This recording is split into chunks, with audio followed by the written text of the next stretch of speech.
الفيلم فيها ايه يعني؟ هو واحد من اهم الافلام اللي اتقدمت في سنة 2025، لان الفيلم بيحكي قصة مهمة جدا. ممكن في ظاهر الامر انت تشوف القصة دي قصة رومانسية، لكن لو جيت قست قصة الفيلم ده هتلاقيها متماشية مع كل حاجة في حياتك. الفيلم اللي بيبدأ مع صلاح، اللي مع الظهور الاول ليه بنشوفه وهو صاحي من النوم على صوت خناقة وزعيق جامد جدا في البيت اللي هو عايش فيه، وبعد شوية صغيرين بنكتشف ان مصدر الصوت العالي ده هي بنته. الامر اللي هيخلينا نتوقع ان في مصيبة بتحصل مثلا، ولكن بنكتشف ان الصوت العالي ده هو خناقة ما بين ندى بنت صلاح وجوزها علاء، واللي عايشين في نفس البيت مع صلاح. ندى اللي بنكتشف شخصيتها مع الظهور الاول ليه، بنعرف ان هي شخصية متسلطة وعندها وسواس وعايزة كل حاجة تكون مظبوطة بالملي، ومشية البيت كله على روتين ونظام محدش يقدر يخالفه أبدا، ولو حد خالف النظام ده هيكون بيعرض نفسه لمشكلة كبيرة مع ندى. وده بنعرفه لما بنعرف سبب الخناقة دي، والسبب هو إن هي لقت كوباية شرب فيها علاء وما غسلهاش. تفصيلة بسيطة جدا، ولكن التفصيلة دي بتعرفنا أكتر على شخصية ندى، الشخصية المحورية جدا في الفيلم ده. طب انت ما نفسكش ماما تسيبك تعمل كده اللي انت عايزه، تاكل براحتك تنام براحتك؟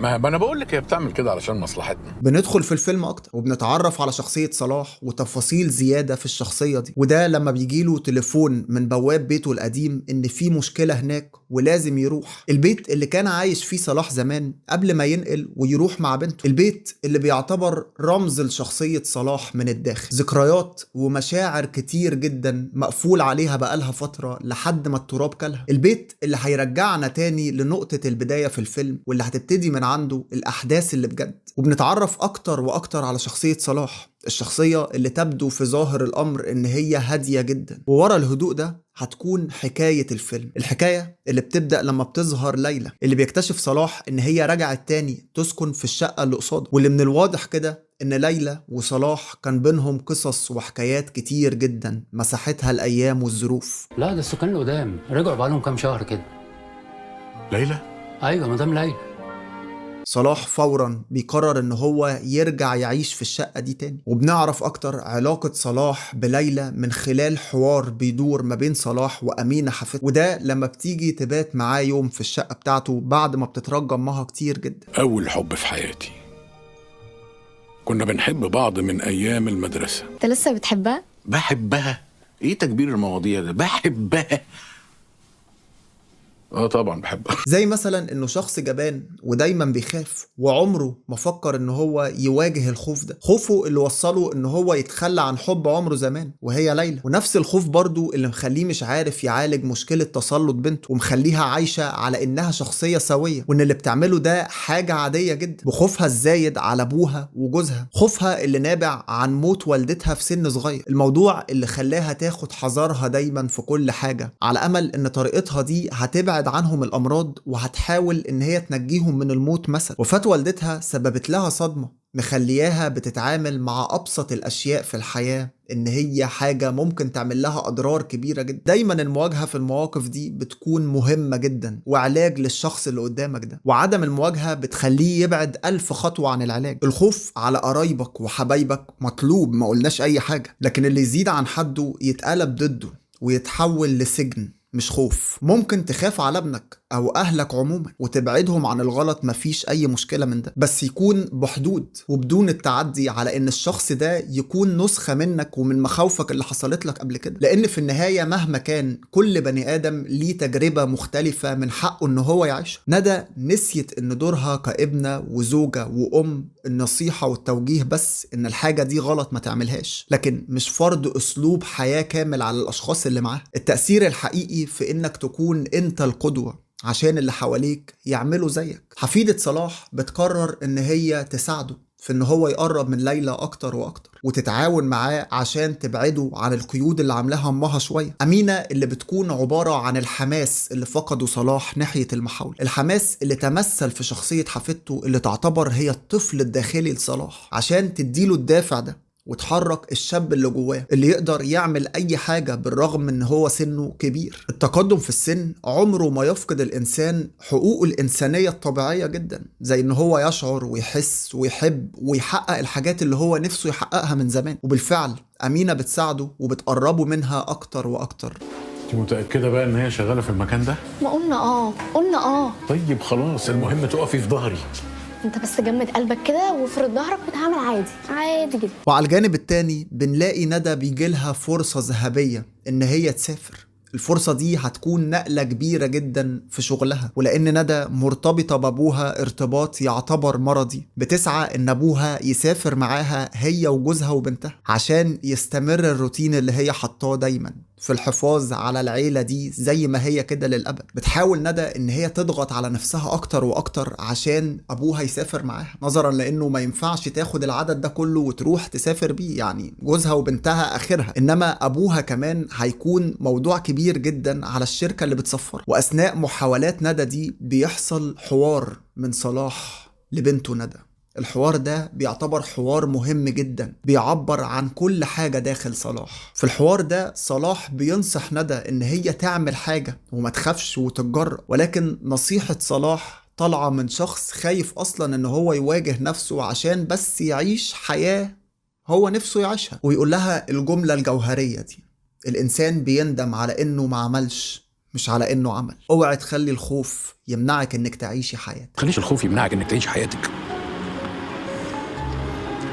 الانسان بيندم على انه ما عملش، مش على انه عمل. اللحظة اللي بيسرح فيها صلاح شوية وبيفكر في كلامه اللي طالع من القلب، وفورا صلاح بيروح عشان يعترف لليلى ان هو لسه بيحبها وان في مشاعر من جواه تجاهها. الامر اللي بيخلي ليلى توافق ان هي ترجع لصلاح تاني، بس على شرط ان صلاح يوعدها ان هو مش هيخلى بيها تاني. ولكن صلاح بيكون هنا قدام مشكلة كبيرة جدا، وحدث هيكون مؤدي بشكل كبير لحبكة الفيلم ده. مشكلة صلاح هنا هتكون ان هو ادى وعد الاتنين، ادى وعد لبنته ان هو هيسافر معاها بشكل اكيد، وان هو نفسه يسافر اساسا. بابا هو انت عايز تسافر معانا صح؟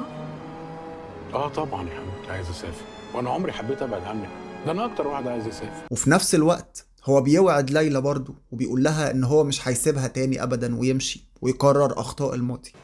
انا من اول لحظة شفتك فيها تاني اعتبرت ان دي فرصة من ربنا، وانا لا يمكن هضيعها. ولكن هنا صلاح بيخاف يواجه بنته ويقول لها ان هو بيحب ليلى، وانه خلاص اخيرا لقى قيمة الحياة. حياته اللي كانت بتتمحور ما بين النوم وما بين الهروب من اكل ندى الصحي جدا ده، وان هو يروح يجيب بيتزا وحاجات كده وبس كده، هي دي الحياة. ولكن صلاح كالعادة ما عندهوش الجرأة الكافية للمواجهة، لحد ما بتحصل حبكة الفيلم، وهي ان ندى بيحصل مشكلة عندها في البيت بتضطرها ان هي تيجي تقعد مع ابوها في نفس الشقة دي يومين لحد ما المشكلة تتحل. الامر اللي هيخلي فيه اجتماع هيحصل ما بين صلاح وامينة وعلاء زوج ندى، وهيفكروا مع بعض ازاي يواجهوا ندى بان صلاح مش عايز يسافر معاه وان هو لقى حياته هنا خلاص. بتفكر امينة ان هما يعزموا ليلى عندهم في البيت، وان هما الاتنين هيحبوا بعض لما يتقابلوا، وبكده هتكون ندى مطمنة على صلاح لما تيجي تسافر، وتبسط موضوع ان هو يقول لها بعد كده. ولكن اللي بيحصل عكس ده تماما. ندى بشكل عفوي جدا بتفتح موضوع السفر قدام ليلى مع ابوها، الامر اللي بيخلي الموضوع يرتبك اكتر واكتر، وبيخلي ليلى تعرف الحقيقة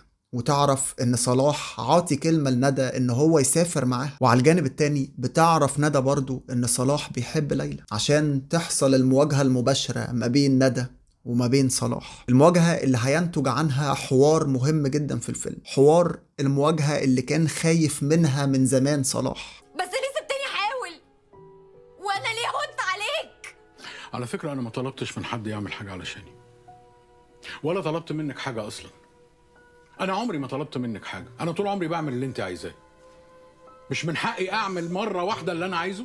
اللحظة اللي خسر فيها ليلى ومشيت وفقدت ثقتها فيه خلاص. أي نعم ندى مشيت هي كمان في اللحظة دي وزعلت منه جدا، ولكن المواجهة تمت. وبالتزامن مع الموضوع ده ندى كمان بتتعالج من المشكلة اللي عندها. مشكلتها بتتحل لما بتكتشف إن هم كانوا بيغفلوها كلهم بالبلدي كده يعني، وكانوا بيعملوا اللي هم عايزين. ودي حاجة ممكن تعلمك إنك ما تجبرش أي حد على حاجة، لأنك مهما تجبر الشخص ده هيكون بداخله نفسه يعمل الحاجة التانية برضه. ندى ترجع لأبوها تاني وبتصالحه، وأخيرا ندى بتوافق وبتقول له خلاص أنا موافقة إنك أنت تعيش حياتك اللي أنت نفسك فيه، ومش بس كده أنا كمان هساعدك إن أنت تصلح اللي اتكسر وتروح ترجع ليلى تاني. خوف صلاح طلع أقل بكتير جدا من اللي هو كان متوقع، بل بالعكس الحدث اللي حصل وخلى صلاح يواجه بنته ده حلله مشاكل كبيرة جدا وعقد. وفي اللحظة اللي صلاح بيتجوز فيها ليلى، ندى هي كمان بتسافر عشان تشوف حياتها لوحدها، وبينتهي الفيلم على صلاح اللي أخيرا اتحرر من خوفه. وبس كده، أشوفكم في الحلقة الجاية. سلام.